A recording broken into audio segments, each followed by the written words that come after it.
Hello everyone, મજામાં હશો? આપણે આજે પ્રકરણ 7 શરૂ કરીએ છીએ, વસ્તી. પરંતુ એની પહેલાં થોડી વાત કે જે આટલા વખતથી તમે બધા જ ચિંતામાં હતા કે બોર્ડની પરીક્ષા ક્યારે હશે, બોર્ડમાં શું પૂછાશે, પરીક્ષામાં સિલેબસ શું હશે, આપણે રેગ્યુલર સ્કૂલે ગયા નથી અને આ રીતે જ આપણે ડિસ્ટન્સથી ભણીએ છીએ. તો આવા કેટલા બધા પ્રશ્નો તમારા મનમાં હતા અને એનું નિરાકરણ પણ હવે આવી ગયું છે. બોર્ડમાંથી તમારો પૂરેપૂરો સિલેબસ આવી ગયો છે, 30% સિલેબસ કપાઈ ગયો છે. પણ આખું ચેપ્ટર એકેય કપાયેલું નથી. આપણે અર્થશાસ્ત્રમાં દરેક ચેપ્ટરમાંથી અમુક મુદ્દા કપાયેલા છે.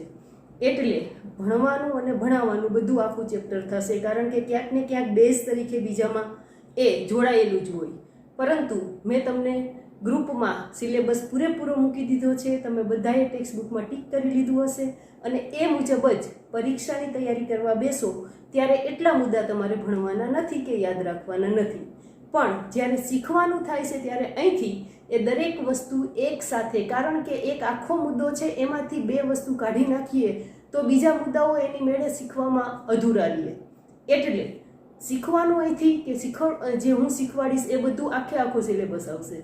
પરંતુ યાદ રાખતી વખતે, વાંચતી વખતે એ મુદ્દાઓ સામે તમારે ચોકડી મારી દેવાની છે. હું ભણાવીશ ત્યારે પણ કહીશ કે આ મુદ્દા તમારે આ વર્ષ માટે નથી, 2021 પછીથી તો ફરીથી જે સિલેબસ છે એ મુજબ જ ભણવાનું છે. એટલે વિડીયોમાં દરેક વસ્તુ હું શીખવીશ, પરંતુ સાથે સાથે ક્યાં ક્યાં કઈ વસ્તુ નથી પૂછાવાની એ પણ કહીશ. અને બાકી તમે લોકો એ સરસ ટેક્સ્ટ બુકમાં બરાબર નોંધ કરી લીધી હશે કે આ વર્ષની એક્ઝામ માટે કેટલી વસ્તુ સિલેબસમાં છે. એટલે અભ્યાસક્રમ મુજબ પરીક્ષાની તૈયારી કરવાની છે. શીખવાનો આખો પાઠ છે. એટલે હવે શરૂ કરીએ પ્રકરણ 7 વસ્તી.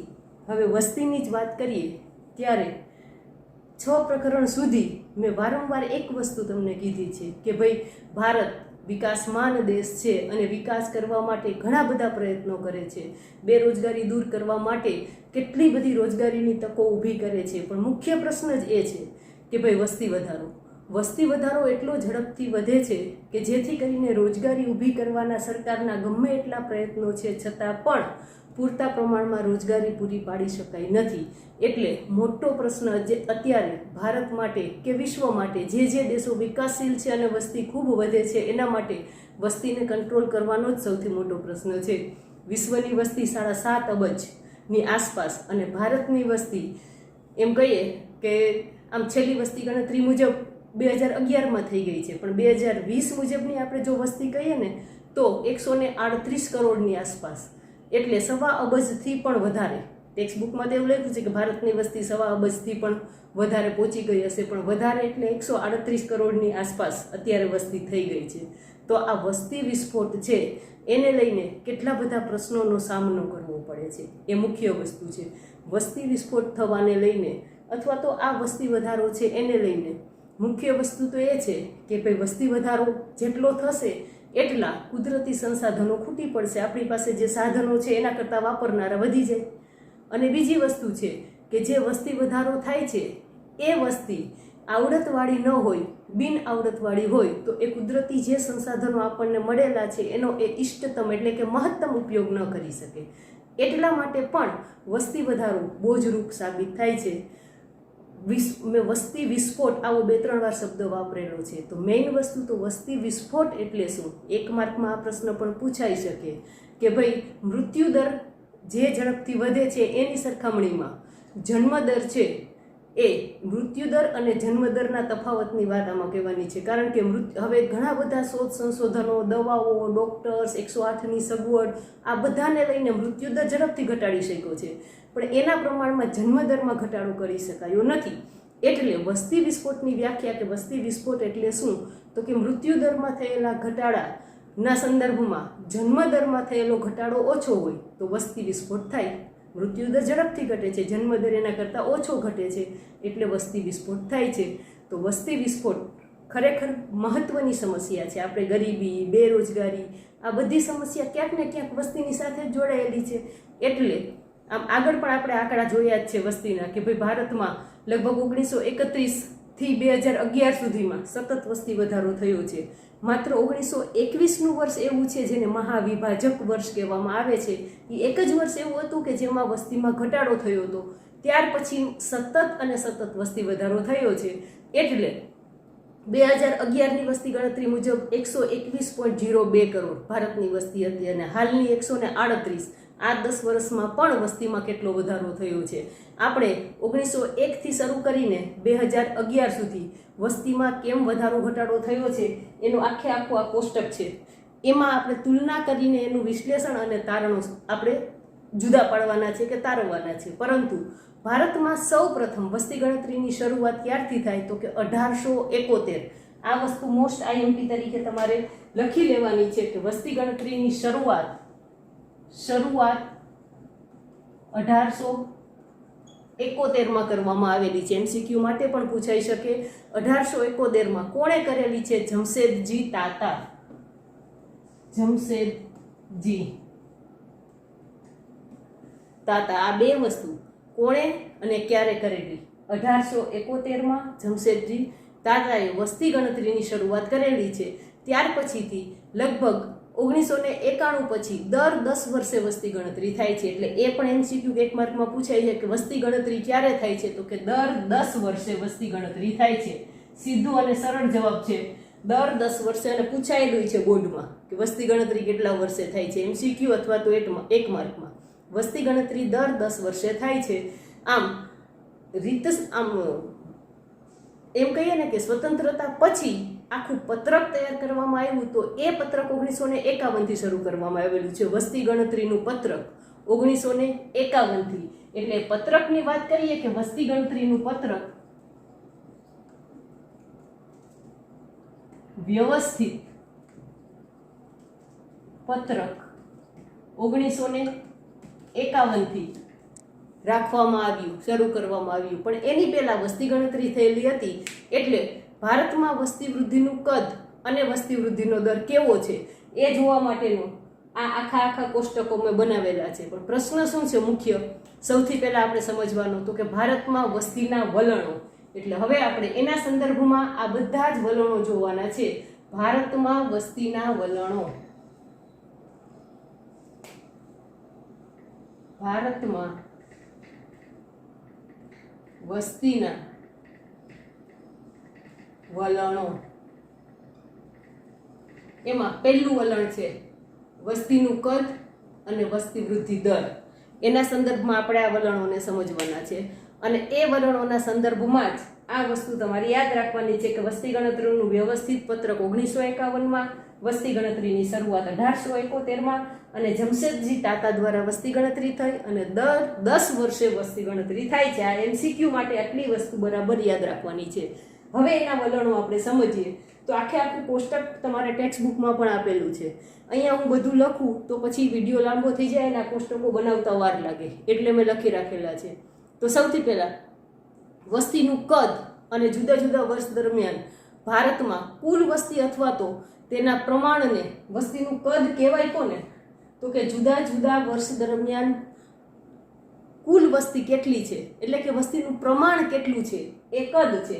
અને એ પ્રમાણમાં કેટલા ટકામાં વધારો થાય છે એ વસ્તી વધારાનો દર છે. તો સૌથી પહેલા 1901 થી વાત કરીએ તો 1901માં ભારતમાં વસ્તી 23.8 કરોડ હતી. વસ્તી વૃદ્ધિનો દર ત્યારે 0.08 એટલે કે આ વધારો હતો. 1911માં 25.2 ત્યારે 0.57% વસ્તીમાં વધારો થાય છે. આ એક જ વર્ષ મેં તમને કીધું હતું ને 1921નું વર્ષ જેને મહાવિભાજક વર્ષ કહેવામાં આવે છે ત્યારે વસ્તીમાં ઘટાડો આ -0.03. તો 1921માં એવું તે શું થયું છે કે જેને મહાવિભાજક વર્ષ તરીકે કહેવામાં આવે છે તો કે એ સમય એવો હતો કે ત્યારે કેટલા બધા પ્રકારના રોગમાં દેશ સપડાઈ ગયેલો હતો. એમાં પણ એ સમયે દુષ્કાળ પણ હતો. એટલે કુદરતી આફતો પણ એવી હતી. દુષ્કાળની સાથે સાથે વિવિધ રોગ. તો કયા રોગ? તો કે કોલેરા, પ્લેગ, મેલેરિયા, ક્ષય એટલે કે TB, ઇન્ફ્લુએન્ઝા, આ બધા જ રોગને લઈને ખૂબ પ્રમાણમાં લોકોનું મૃત્યુ થયેલું હતું. એટલે એ વર્ષ એવો હતો કે જ્યારે એમાં દુષ્કાળ અને બધા રોગોનું પ્રમાણ એક માર્કમાં પૂછાય એ છે કે 1921નું વર્ષ મહાવિભાજક વર્ષ તરીકે ઓળખાય છે. કારણ આપો તો આ રીતે સમજાવવાનું છે કે 1921ના વર્ષમાં દુષ્કાળ પડેલો હતો અને સાથે સાથે અનેક રોગ, અને એ રોગના નામ કોલેરા, ક્ષય, પ્લેગ, ઇન્ફ્લુએન્ઝા, મેલેરિયા, આ બધા જ રોગને લઈને મૃત્યુ દરમાં ખૂબ વધારો થયો હતો. એટલા માટે વસ્તીમાં ત્યારે -0.03% ઘટાડો થયો હતો. આની અંદરથી આપણને આવા નાના પ્રશ્નોના જવાબ પણ મળે છે. એટલે 1921ની સાલ યાદ રાખવાની છે કે જ્યારે સૌથી વધારે વસ્તીમાં ઘટાડો થયેલો હતો. ત્યાર પછીથી સતત વસ્તીમાં વધારો છે, +1.04, +1.33, +1.25, આ બધા વધારા છે. પછી ક્યારેય વસ્તીમાં ઘટાડો થયેલો નથી.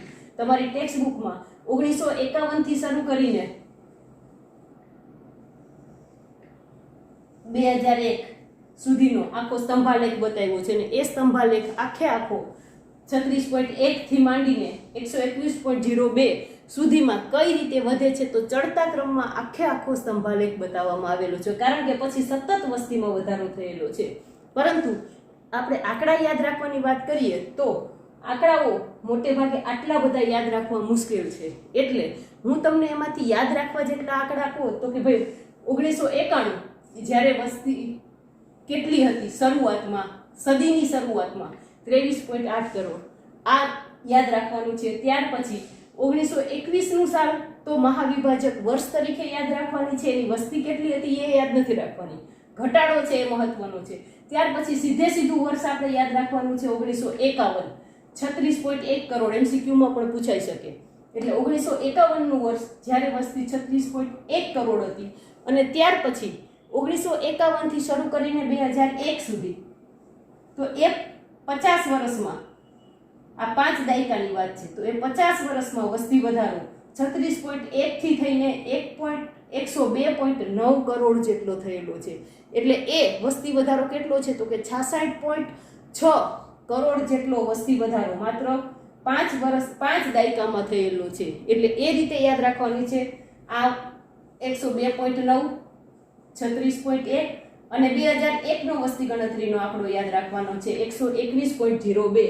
એટલે 1, 2, 3, 4 આ MCQ માટે પૂછાવાના મોસ્ટ IMP આંકડા. બાકીના આંકડાઓ માત્ર તુલના કરવા માટે જરૂરી છે કે ભાઈ વસ્તી વધારો તો સતત વધ્યો જ છે, પરંતુ આ આંકડાઓ છે જે 1 માર્કમાં કે MCQમાં વારંવાર પૂછાય છે.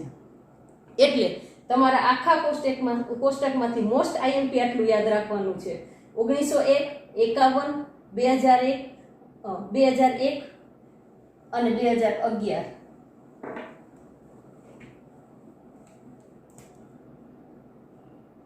આટલી વસ્તી યાદ રાખવાની છે. અને એનું જે આપણે તારણો અથવા તો એનું જે વિશ્લેષણ છે એનો મતલબ એ જ છે કે ભાઈ 1901 થી 1901માં 0.08 વધારો હતો, 11માં 0.57, તમારી ટેક્સ્ટ બુકમાં 0. નથી પણ 5.7 છે, એ સુધારી નાખજો, પ્રિન્ટ મિસ્ટેક છે. 0.57% વધારો થયો છે, એ યાદ રાખવાનું છે. અને ત્યાર પછી જે મૃત્યુ દરમાં વધારો થયો માટે અહીંયા ઘટાડો થયો છે, ત્યાર પછીના સાલમાં સતત વસ્તીમાં વધારો થયો છે. એટલે 1921નું વર્ષ મહાવિભાજક વર્ષ MCQમાં પણ પૂછાય કયું વર્ષ મહાવિભાજક વર્ષ છે. અને 1 માર્કમાં પૂછાય 1921નું વર્ષ કયા વર્ષ તરીકે ઓળખાય છે, એ રીતે પણ તમે યાદ રાખી શકો. અત્યારે પ્રવર્તમાન સમયમાં ભારતમાં વાર્ષિક વસ્તી વધારો લગભગ 170 લાખ જેટલો છે. દર વર્ષે વસ્તી વધારો ભારતમાં પ્રવર્તમાન સમય એટલે કે હાલમાં દર વર્ષે કેટલી વસ્તી વધે? 170 લાખ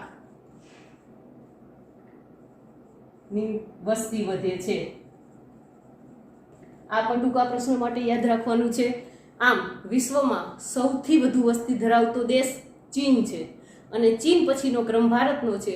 ચીનની વસ્તી એમ કહીએ કે ટૂંક સમયમાં લગભગ એવું પણ એક પ્રિડિક્શન છે કે નેક્સ્ટ 25 વર્ષમાં ભારત ચીનની વસ્તી કરતાં પણ વધારે વસ્તી ધરાવતો દેશ થઈ જાય. તો ના ન કહી શકાય જો ભારતની વસ્તી આવી જ રીતે વધતી રહેશે તો. એટલે સૌથી પહેલો ભારતમાં વસ્તી વૃદ્ધિનું કદ અને વૃદ્ધિ દર, આની અંદર તમારે આટલી વસ્તુ યાદ રાખવાની છે, એના વિશ્લેષણની મહત્વની બાબતો મેં તમને કહી દીધી. હવે બીજો મુદ્દો આપણે જોવાનો છે, ભારતમાં સ્ત્રી પુરુષ પ્રમાણ. તો ભારતમાં સ્ત્રી પુરુષ પ્રમાણ કેટલું છે એ મુદ્દાને જોવા માટે વર્ષ 51, 91 અને 2011 આવી 3 વર્ષની તુલના કરેલી છે કે ભારતમાં સ્ત્રી પુરુષ પ્રમાણ કેટલું છે.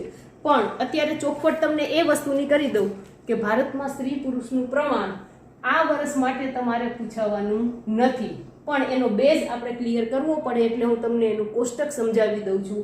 આ વર્ષ માટે એ કોર્સમાં નથી. 51, 91 અને 2011 પુરુષોની વસ્તી, સ્ત્રીઓની વસ્તી અને કુલ વસ્તી. 51માં કુલ વસ્તી 36.11 કરોડ હતી. એમાંથી પુરુષો 18.55 અને સ્ત્રીઓ 17.56 હતા.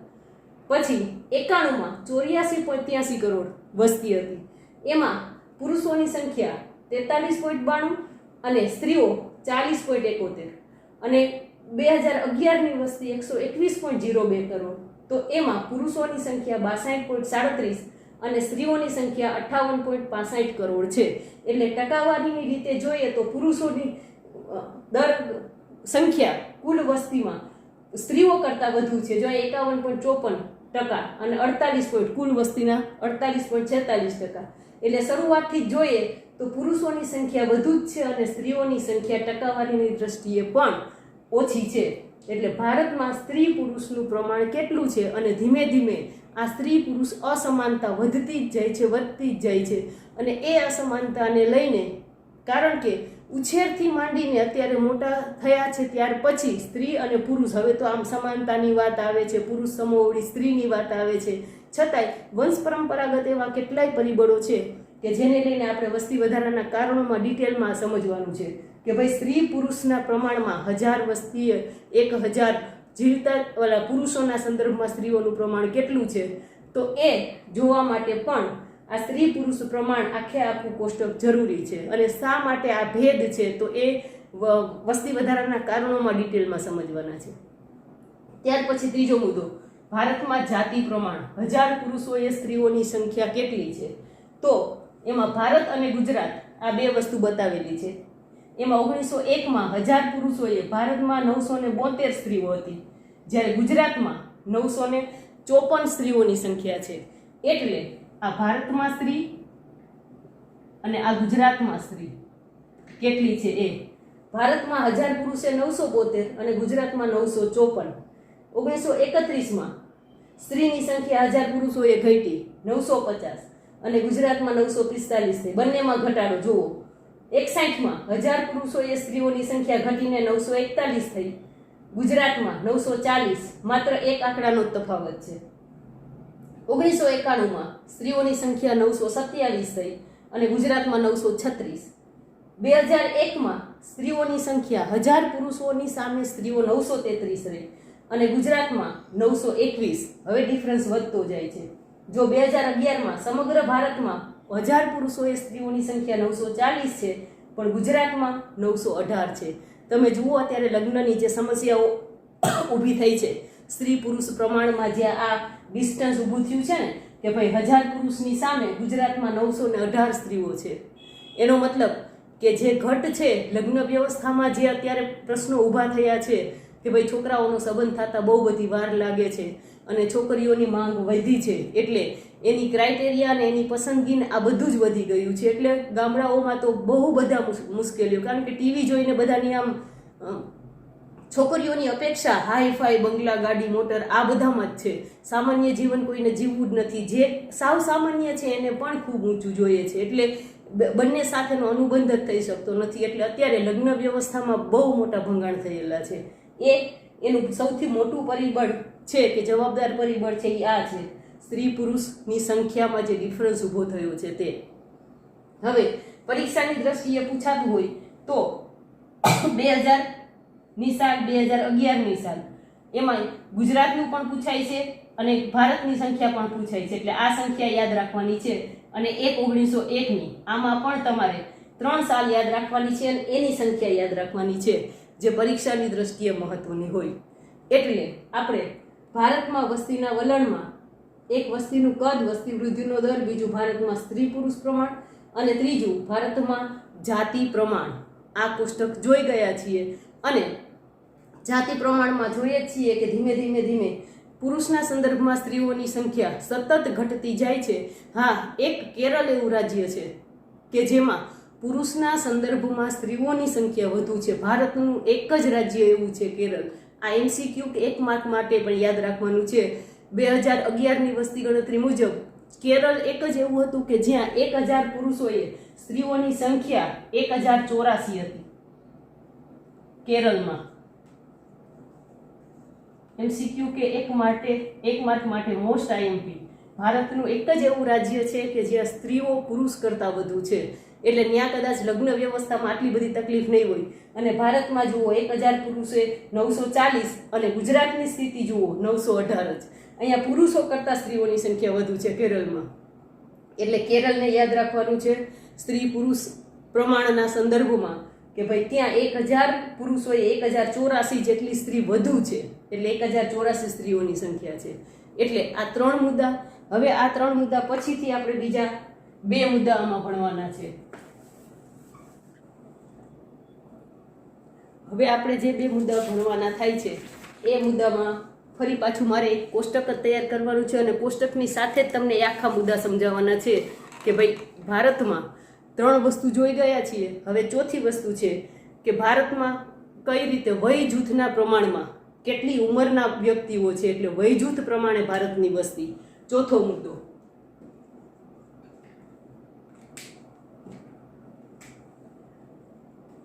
વય જૂથ પ્રમાણે ભારતની વસ્તી. તો વય જૂથના સંદર્ભમાં પણ આપણે 0 થી 14 વર્ષના, 15 થી 64 વર્ષના અને 65 થી વધુ વર્ષના એવી 3 જૂથ લેશું.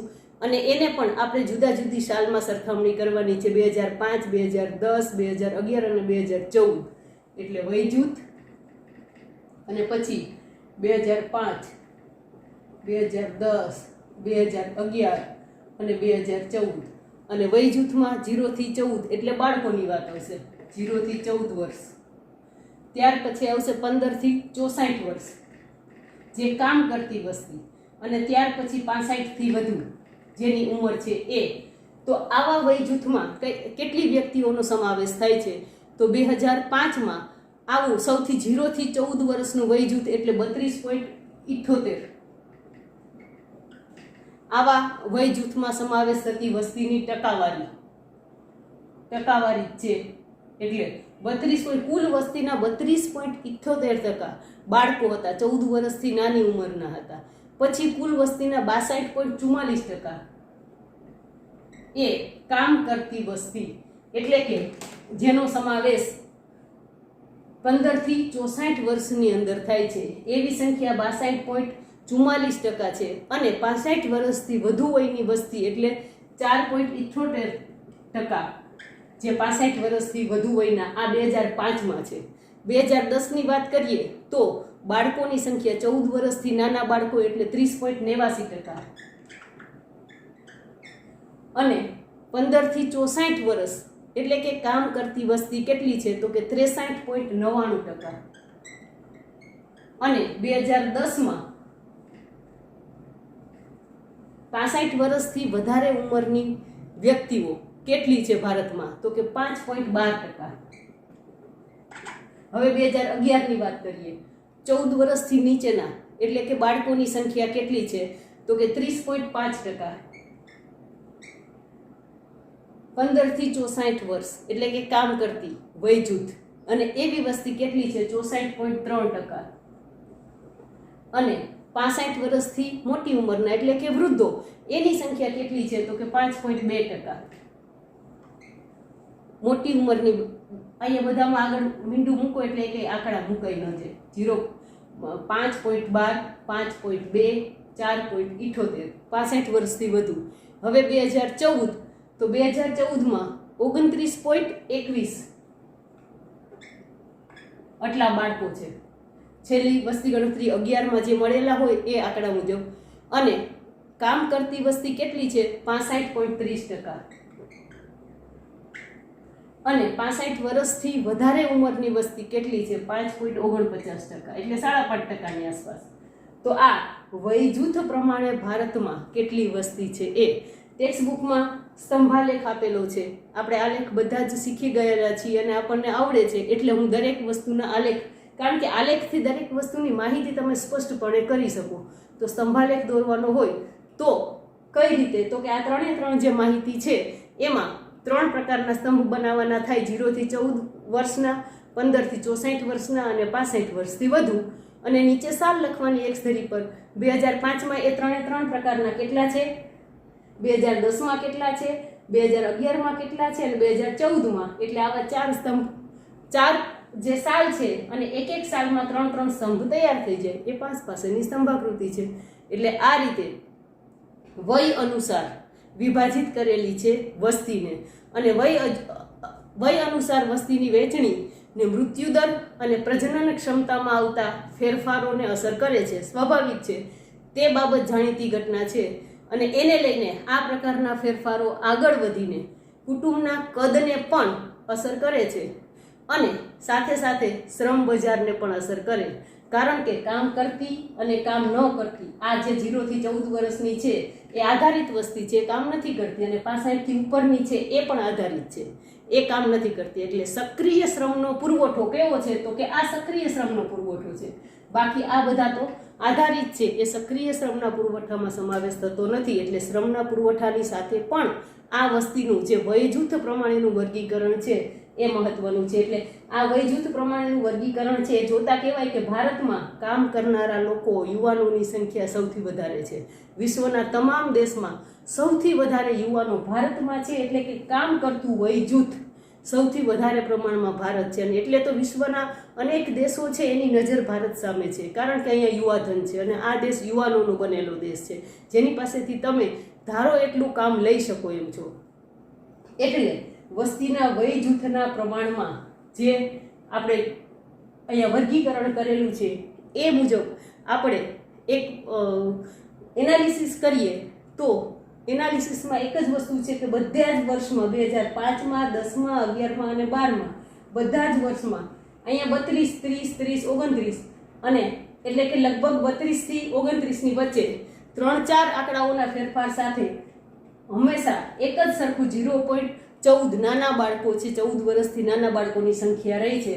64, 63, 64, 65 આપણું હંમેશા વય જૂથ એવું છે કે જે 15 થી 64 વર્ષ કામ કરતું વય જૂથ હંમેશા સૌથી મોટું રહ્યું છે. અને વૃદ્ધોની સંખ્યા ભારતમાં ઓલ ઓવર સંખ્યામાં ખૂબ ઓછી છે. અહીંયા 4.78, 5.12, 5.2 અને 5.39. એટલે વય જૂથના સંદર્ભમાં વસ્તીને સમજવાથી કામ કરનારી વસ્તી કેટલી છે અને સક્રિય શ્રમનો પુરવઠો કેટલો છે એ આપણે જોઈ શકીએ છીએ. ત્યાર પછી 5મો મુદ્દો. 5મા મુદ્દામાં આપણે ભારતમાં ગ્રામીણ અને શહેરી વસ્તી કેટલી છે તે જોવાની છે.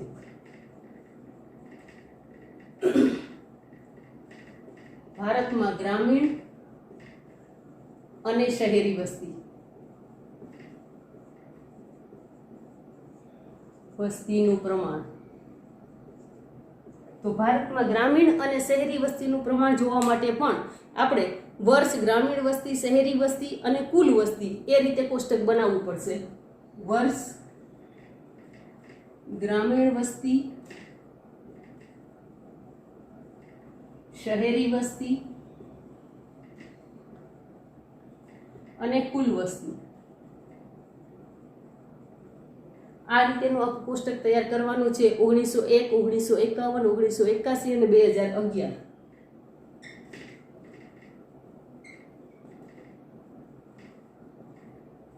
અને 2011. તો એ સમયમાં ગ્રામીણ વસ્તી કેટલી, શહેરી વસ્તી કેટલી અને કુલ વસ્તી કેટલી, આ વસ્તુ જોઈએ. તો 1901ની વાત કરીએ તો ગ્રામીણ વસ્તી હંમેશા કરોડમાં જ હશે. આ વસ્તુ લખવી જરૂરી છે, નહીં તો આંકડામાં આપણને ખબર ન પડે કે લાખ કીધા છે કે કરોડ. ગ્રામીણ વસ્તી 21.2 કરોડ 1901માં હતી. 1951માં ગ્રામીણ વસ્તી 29.9 કરોડ થઈ. 1981માં ગ્રામીણ વસ્તી હવે વધીને 52.4 કરોડ થઈ અને 2011માં ગ્રામીણ વસ્તી વધીને 83.02 કરોડ થઈ. શહેરી વસ્તી કેટલી છે પછી આપણે તુલના કરવાની છે વસ્તીના પ્રમાણની. તો કે શહેરી વસ્તી જે 21.2 કરોડ હતી તે જે આગળ 1901માં 21.2 કરોડ ગ્રામીણ વસ્તી હતી અને શહેરી વસ્તી ત્યારે માત્ર 2.6 કરોડ હતી. એટલે ત્યારે ગામડામાં વધારે લોકો રહેતા હતા અને શહેરમાં ખૂબ ઓછા લોકો રહેતા હતા. ત્યાર પછી 1951 શહેરની વસ્તી 2.6 ને બદલે 6.2 કરોડ થઈ. ગામડાઓમાંથી હવે ધીમે ધીમે શહેરીકરણ થવાની શરૂઆત થાય છે. ત્યાર પછી 1981 શહેરી વસ્તીમાં વધારો થઈને 15.9 કરોડ થઈ શહેરી વસ્તી અને 2011માં શહેરી વસ્તી 38 કરોડ થઈ. એટલે શરૂઆતમાં કહી શકાય કે ગામડામાં સૌથી વધારે લોકો રહેતા હતા અને શહેરમાં ઓછા હતા. જેમ જેમ વિકાસ થતો ગયો, ધંધા, ઉદ્યોગ, સેવા, નોકરી, વેપાર આ બધાનો વિકાસ થયો. ખેતી ક્ષેત્રનો ફાળો ઘટ્યો, ઉદ્યોગ અને સેવાનો વધ્યો રાષ્ટ્રીય આવકમાં, રોજગારીમાં. તો આ રીતે શહેરીકરણ વધવા માંડે છે કારણ કે શહેરમાં વધારે રોજગારી હોય, વધારે આવક મેળવવાના સાધનો હોય એટલે લોકો શહેર તરફ વધારે આકર્ષાય છે. એટલે હવે કુલ વસ્તીનું પ્રમાણ છે આ બંનેમાં. તો 1901ની કુલ વસ્તી શું હતી? તો આગળ એક કોષ્ટક આપણે બનાવ્યું હતું કે કુલ વસ્તી 23.8 કરોડ. 1951માં કુલ વસ્તી મેં આઈએમપી તરીકે યાદ રાખવાનું કીધું હતું કે ભાઈ 1951માં 36.1 કરોડ વસ્તી હતી. 1981માં વસ્તી 68.3 કરોડ અને 2011ની વસ્તી એટલે કે છેલ્લી વસ્તી ગણતરીની વસ્તી 121.02 કરોડ. તો આ વસ્તીનું પ્રમાણ શહેરી વસ્તી, ગ્રામીણ વસ્તી કેટલી છે તે, અને એને ટકાવારીના સ્વરૂપમાં પણ દર્શાવવામાં આવેલું છે કે ભાઈ 1901માં જે 21.2 કરોડ વસ્તી છે એ કુલ વસ્તીના કેટલા ટકા છે? તો કે 89.1%. આ કુલ વસ્તીના 21.2 કરોડ છે અને 2.6 કરોડ છે એ કુલ વસ્તીના 10.9% છે. આ બંનેનો સરવાળો કરો એટલે અહીંયા 100% આવી જાય. આ કુલ વસ્તી છે એટલે 89% એટલે કે 90% જેટલી ગામડામાં રહેતી હતી અને 10% જેટલી શહેરમાં એ સમયમાં રહેતી હતી. આપણને તુલનાત્મક રીતે અથવા તો ટકાવારીની રીતે કંઈક પૂછે તો આપણને અંદાજ આવે કે 1901માં લગભગ 90% જેટલી ગામડામાં રહેતી વસ્તી હતી ત્યારે 10% જેટલા જ શહેરમાં રહેતા હતા. ત્યાર પછી 1951માં આ આંકડો ગામડામાં રહેતી વસ્તીમાં ઘટાડો થાય છે અને શહેરમાં રહેતી વસ્તીમાં વધારો થાય છે. તો ગામડામાં હવે 82.8%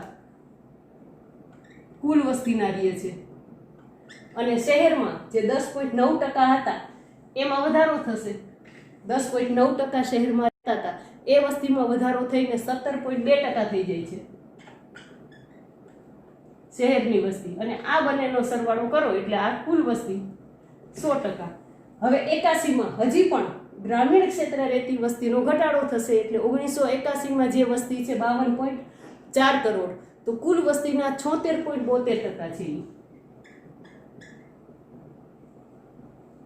અને શહેરમાં રહેતી વસ્તી આ 82માંથી 76 થયા અને શહેરમાં રહેતી વસ્તી છે એમાં વધારો થશે. આ 17.2% હતા એમાં વધારો થઈને 23.28% થશે.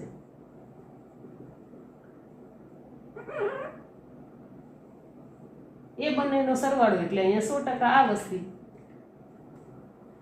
2011નું ચિત્ર જોઈએ તો હવે ધીમે ધીમે કહીએ કે શહેરમાં વસ્તી વધતી જ જાય છે, ગામડાઓ ખાલી થતા જાય છે. તો હવે ગામડામાં વસ્તી હજી પણ, આપણો દેશ એવો છે ને ખેતી પ્રધાન છે અને ગામડાનો બનેલો દેશ છે એટલે અત્યારે પણ 68% જેટલા લોકો હજી ગામડામાં રહે છે કુલ વસ્તીના અને 83.2 કરોડ એટલે 68% અને શહેરમાં 32% જેટલા લોકો રહે છે. એ કુલ વસ્તી 100% છે.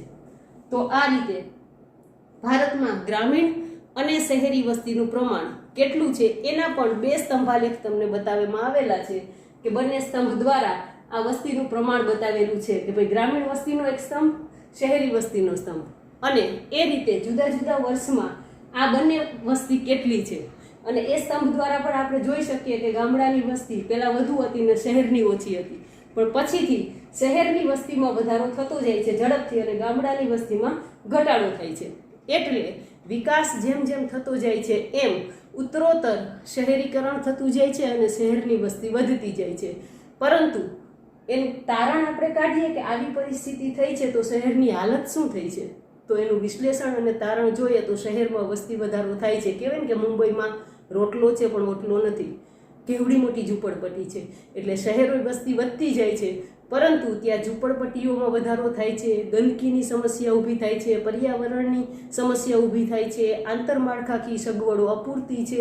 કારણ કે બધા જ પાસે રોડ, રસ્તા, લાઇટ, વાહન વ્યવહાર, આજે ઝૂંપડપટ્ટીઓનો એટલો બધો વિસ્તાર થઈ ગયો છે કે ત્યાં આવી બધી સગવડો હોતી નથી. વીજળી નથી, વાહન વ્યવહાર, પાણી, આ બધી જ પાયાની સેવાઓ સરકાર પૂરી પાડવામાં નિષ્ફળ જાય છે.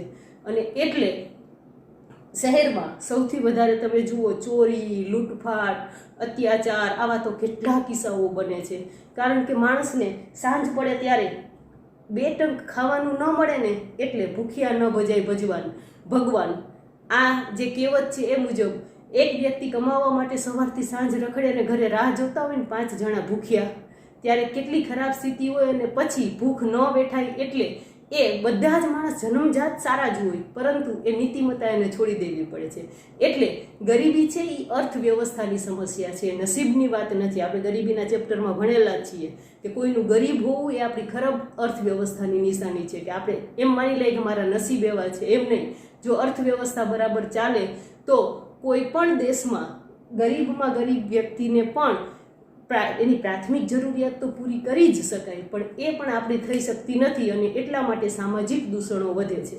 ત્યાર પછી 1901માં આપણે જોઈએ એમ ગ્રામીણ વસ્તી 21.2 કરોડ એટલે કે 89.1 લગભગ 90% આસપાસ હતી અને 2011માં 68% આસપાસ, આ 90% આસપાસ અને આ 68%. એટલે જેમ જેમ વિકાસ થતો જાય છે એમ ગ્રામ્ય વિસ્તારમાંથી રોજગારીની શોધ માટે લોકો શહેર તરફ જાય છે. કારણ કે ગામડામાં રોજગારી ઊભી નથી કરી શક્યા અને એટલા માટે ત્યાં વધારે જાય છે. તેમજ ગામડામાં ખેતી ક્ષેત્ર સાથે કઈ રોજગારી જોડાયેલી છે? પ્રચ્છન્ન રોજગારી, જેને આપણે છુપી બેકારી પણ કહીએ છીએ. છુપી બેરોજગારી, અર્ધ બેરોજગારી, પ્રચ્છન્ન બેરોજગારી મોટા પ્રમાણમાં જોવા મળે છે.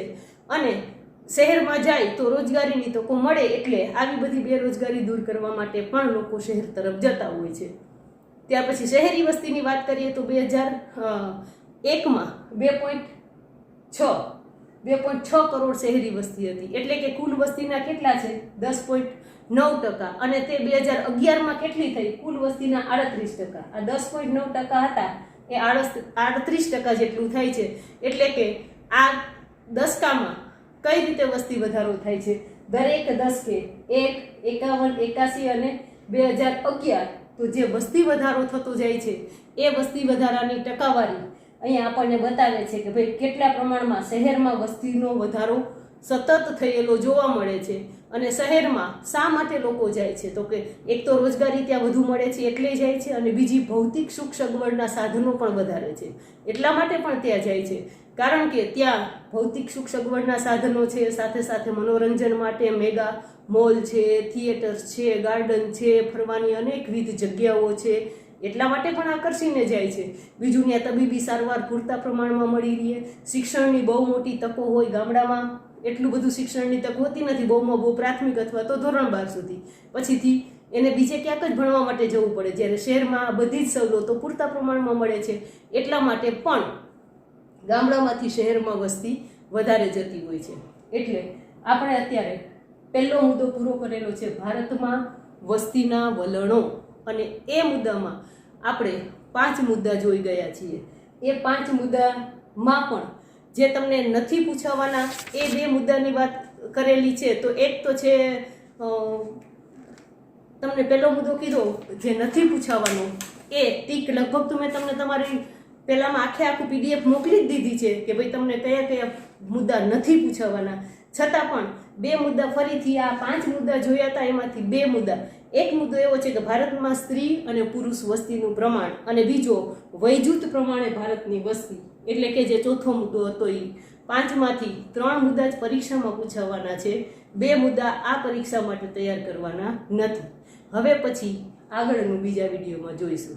નમસ્તે.